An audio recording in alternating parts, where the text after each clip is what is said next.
Welcome to our discussion on division of whole numbers.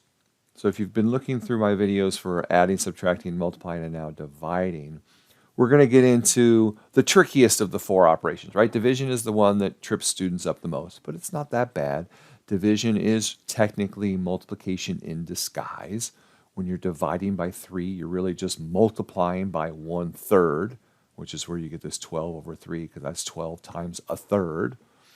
But any case, all of these different things mean the same thing, right? This little symbol, the fraction bar, they all mean division, right? 12/3 really means take 12 and divide it by 3. So just keep that in mind that when you're dealing with fractions, and a lot of students tend to fear fractions, you're really just dealing with division, and it's not that difficult. Now, do we all need to know that they're called the dividend, the divisor, and the quotient? Heck no, right? Who cares about vocabulary? Just make sure you can do the math. Okay, one way to perform division is to reverse it and think about it as a multiplication process. So 24 divided by 4 equals something is the same thing as saying 4 times what equals 24. And you go, oh, 6 times 4 is 24. So you know your answer is 6. Now, of course, that's really easy when the numbers are small and easy. When the numbers are bigger, you can't really do that. Division by 1 and 0. Well, anything divided by 1 is itself. So 8 divided by 1 is 8. 34 divided by 1 is 34. 5,763,000 divided by 1 is 5,763,000. Right? It doesn't change. However, division by 0 has no meaning in the real world arithmetic stuff. So it's basically not defined. There is no answer. You cannot divide by 0.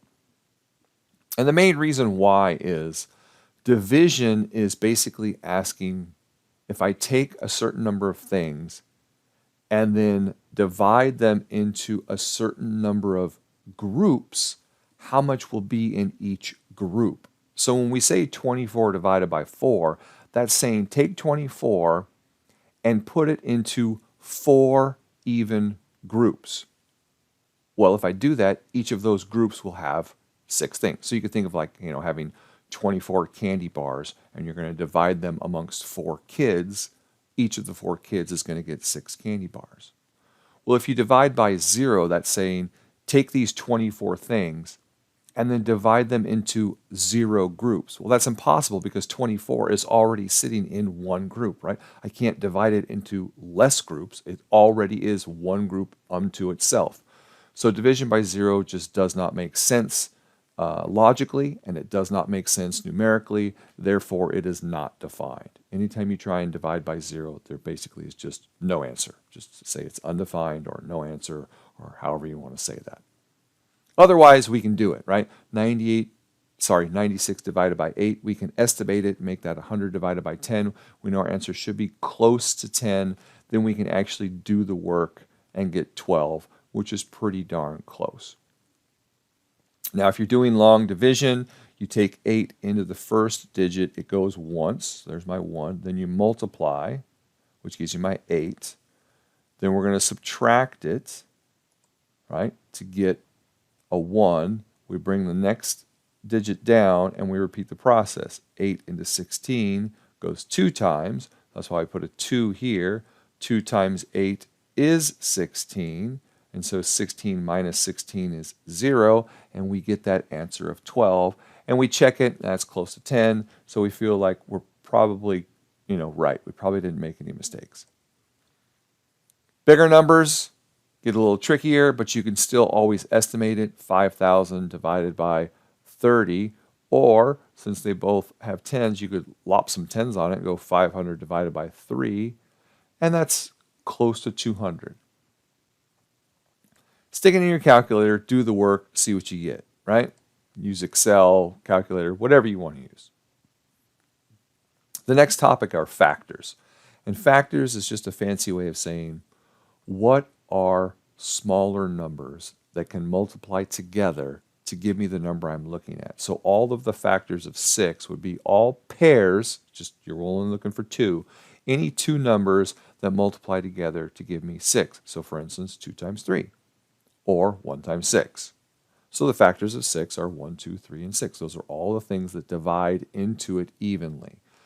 Factors of 12, right? Well, we can do 1 and 12. We can do 2 and 6. We can do 3 and 4. So there's all the factors. And so on and so forth. We can do this for every number. Well, sometimes we don't care about all the factors. We only care about prime factors. And prime factors are any number that can be divisible by itself and only one other number. So a prime number has only two factors, and they have to be two different factors. That's why 1 is not prime, because 1 is only divisible by 1.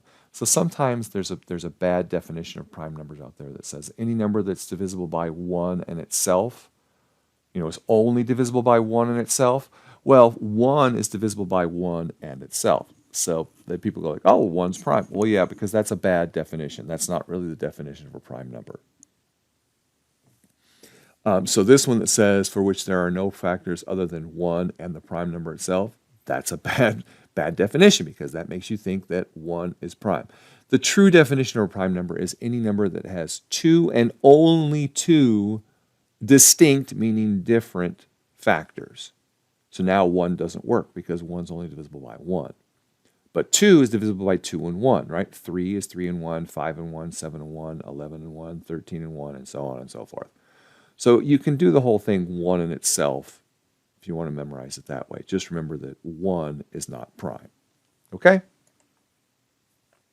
So when we're looking for prime factors of numbers, we're never going to list 1. We're going to list true prime numbers.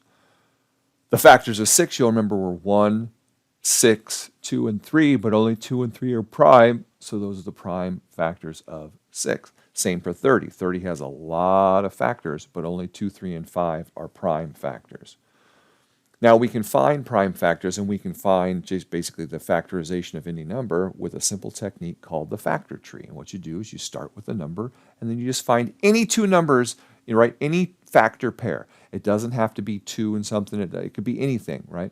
You just don't want to do 1, obviously, because that doesn't help. But usually the easiest thing is to start with the easy things. You look at 132 and you go, that's even. I know it's divisible by 2, so I'm going to do 2 and whatever's left over. So you take 132, you divide it by 2 in your calculator, and you go, oh, it's 66. I go, oh, hey, well, that's even. I'm going to do it again. 66 divided by 2 is 33. I go, okay, well, now it's not even, but it's 33. I can see that that's 3 times 11, and then I'm done because those are all prime, right? 2 is prime, 2 is prime, 3 is prime, 11 are prime. All the branches have prime numbers, so I'm done.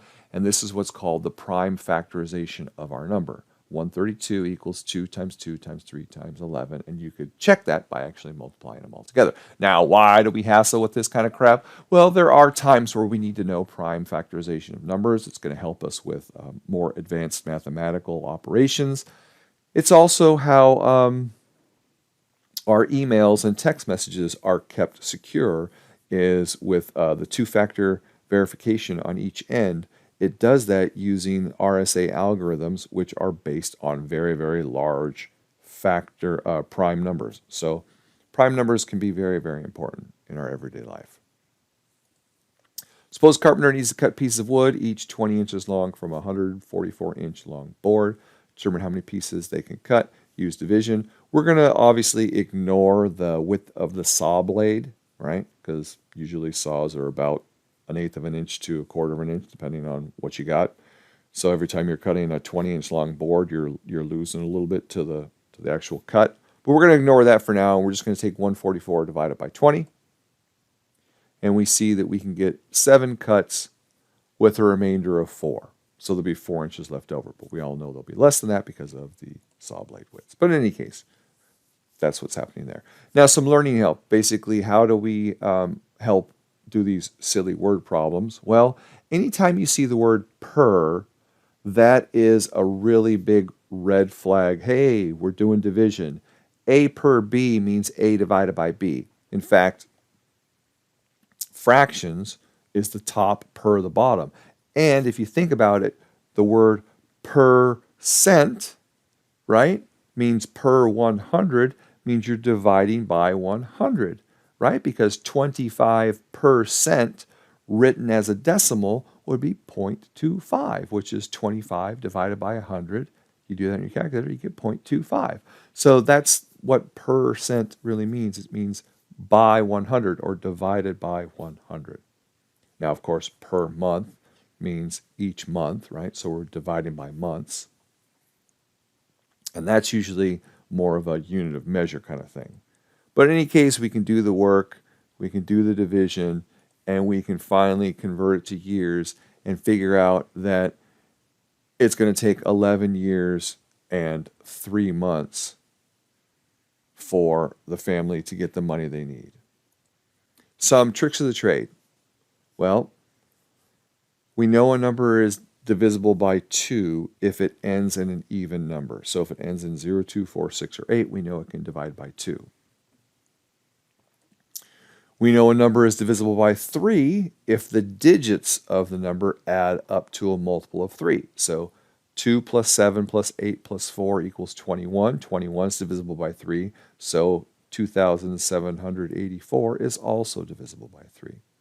A number is divisible by 4 if the last 2 digits are exactly divisible by 4.